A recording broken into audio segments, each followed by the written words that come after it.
जैन साथियों, तो आज के इस वीडियो में हम बात करते हैं एस्टिमेशन एंड कॉस्टिंग से संबंधित कुछ इंपॉर्टेंट टॉपिक के बारे में। दोस्तों, एस्टिमेशन और कॉस्टिंग को पढ़ने से पहले हमें तीन बातें ध्यान में रखनी होती है कि एस्टिमेशन एंड कॉस्टिंग होता क्या है। दोस्तों, किसी भी बिल्डिंग हुई या किसी भी वस्तु हुई, इसका बनाने से पहले जो भी वैल्यूएशन किया जाता है, जो भी एस्टिमेट किया जाता है, जैसे कि कोई बिल्डिंग है। अब मान लीजिए इस बिल्डिंग का हमको पता करना है कि कोई भी बिल्डिंग बनाने में हमें खर्चा कितना आएगा, तो उसी को ही हम एस्टिमेशन कहेंगे। यानी कि बनाने से पहले जो अनुमान लगाया जाता है उसी को हम एस्टिमेशन नाम दिया जाता है, और बनाने के बाद में जो एक्चुअल कॉस्ट आती है उसी को ही हम कॉस्टिंग कहते हैं। तो एस्टिमेशन और कॉस्टिंग दो अलग अलग बातें हैं। कुल मिलाकर के ये है कि एस्टिमेशन जो है, ये किसी चीज का कंस्ट्रक्शन करने में, चाहे वो बिल्डिंग हो, चाहे वो रोड हो, चाहे कोई भी हो, उसको एक्चुअली बनाने में जो खर्चा आएगा उसको कॉस्टिंग कहेंगे। और बनाने से पहले जो एक अनुमान लगाया जाता है उसको हम एस्टिमेशन नाम दिया जाता है। तो दोनों में डिफरेंस आपको आना चाहिए। एस्टिमेशन क्या है और कॉस्टिंग क्या है। एस्टिमेशन बनाने से पहले का एक अनुमान है, अप्रोक्सीमेट अनुमान होता है, जबकि बनाने में जो एक्चुअल लागत आती है उसको हम कॉस्टिंग कहते हैं। अब तीन वैल्यू आपको ध्यान में रखनी है कि सिलेबस वैल्यू, स्क्रैप वैल्यू और बुक वैल्यू होता क्या है। सिलेबस वैल्यू क्या होता है?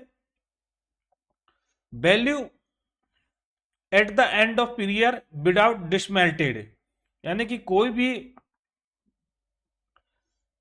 ऑब्जेक्ट है, चाहे वो बिल्डिंग है चाहे वो रोड है, तो विदाउट डिसमेल्टेड यानी कि वो अभी डिसमेल्टेड नहीं हुआ है, वो eight the end of period यानी कि उसका सर्विस पीरियड तो खत्म हुआ हो गया, लेकिन उसको अभी डिसमेल्टेड नहीं किया, तो उस टाइम जो उसकी वैल्यू रहेगी उसको सेलेवेज वैल्यू कहा जाता है। स्क्रैप वैल्यू होता क्या है? ये डिसमेल्टेड प्राइस है।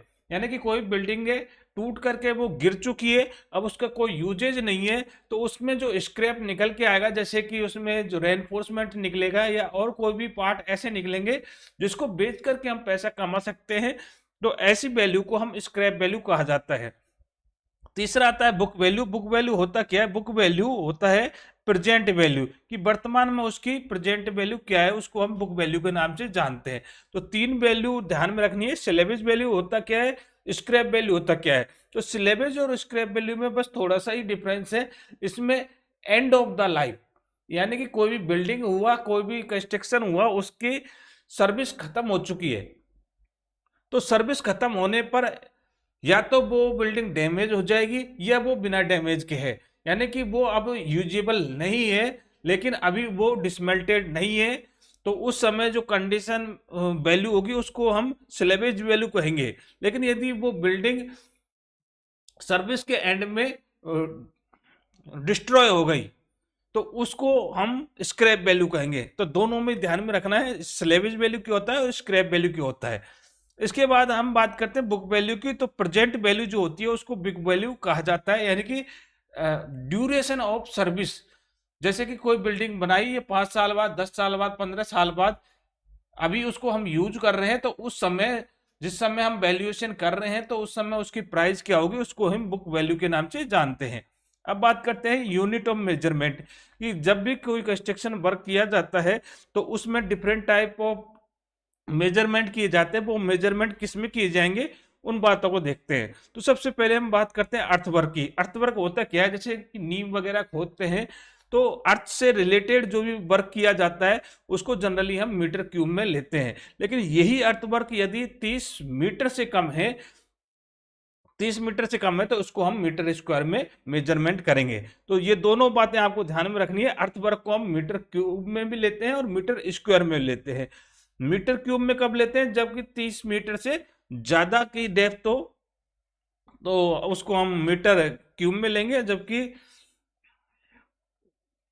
चलिए 30 मीटर नहीं, 3 मीटर है, ठीक है। डेप्थ यदि 3 मीटर से कम की है तो उसको हम मीटर स्क्वायर में लेंगे, या 3 मीटर से ज्यादा की है तो उसको हम मीटर क्यूब में लेंगे। इसके बाद बात करते हैं कंक्रीट वर्क की। कंक्रीट वर्क को हम मीटर क्यूब में लेते हैं।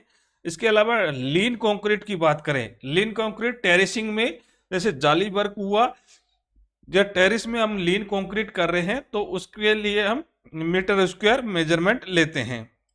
इसके बाद डीपीसी का जो वर्क किया जाता है ये मीटर स्क्वायर में किया जाता है। ब्रिक्स वर्क का वर्क भी मीटर क्यूब में ही किया जाता है, लेकिन यदि ब्रिक्स वर्क पार्टीशन वाल के रूप में हो रहा है या हनीकॉम स्ट्रक्चर के रूप में हो रहा है तो उसको मीटर स्क्वायर में लेते हैं।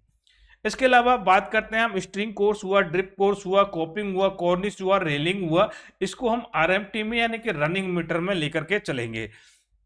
तो ये एग्जाम में काफी बार पूछा जा चुका है कि स्ट्रिंग कोर्स हुआ, ड्रिप कोर्स हुआ, कोपिंग, कॉर्निश, रेलिंग और ये फेंसिंग, ये सारी की सारी जो कंस्ट्रक्शन किया जाता है ये आरएमटी यानी कि रनिंग मीटर में किया जाता है। स्टोन वर्क की बात करें तो स्टोन वर्क मीटर क्यूब में किया जाता है, लेकिन यदि इसी स्टोन वर्क को हम रूफ स्लैब या स्टोन फेसिंग के रूप में करते हैं तो उसको हम मीटर स्क्वायर में मेजरमेंट करेंगे। तो यहाँ तीन बातें आपको ध्यान में रखनी है। एक अर्थवर्क, अर्थवर्क मीटर क्यूब में भी किया जाता है और मीटर स्क्वायर में किया जाता है। मीटर क्यूब में कब किया जाएगा? जब 3 मीटर से ज्यादा की डेप्थ हो, और यदि 3 मीटर से कम की डेप्थ है तो उसको हम मीटर स्क्वायर में मेजरमेंट करेंगे। ऐसे ही ब्रिक्स को भी हम मीटर स्क्वायर और मीटर क्यूब में मेजरमेंट करते हैं। मीटर क्यूब में कम मेजरमेंट करते हैं, यदि पार्टीशन वाला है तो उसको हम मीटर स्क्वायर में मेजरमेंट करेंगे, और यदि उसमें ब्रिक्स वर्क किया जा रहा है यानी कि उसमें एक ईंट यानी कि 9 इंच से 9 mm से या 9 सेंटीमीटर से ज्यादा की मोटाई है तो उसको हम मीटर क्यूब में मेजरमेंट करेंगे। इसी प्रकार से स्टोन को भी हम मीटर क्यूब में मेजरमेंट करते हैं और मीटर स्क्वायर में कम मेजरमेंट करते हैं। ये दोनों बातें आपको ध्यान में रखनी है।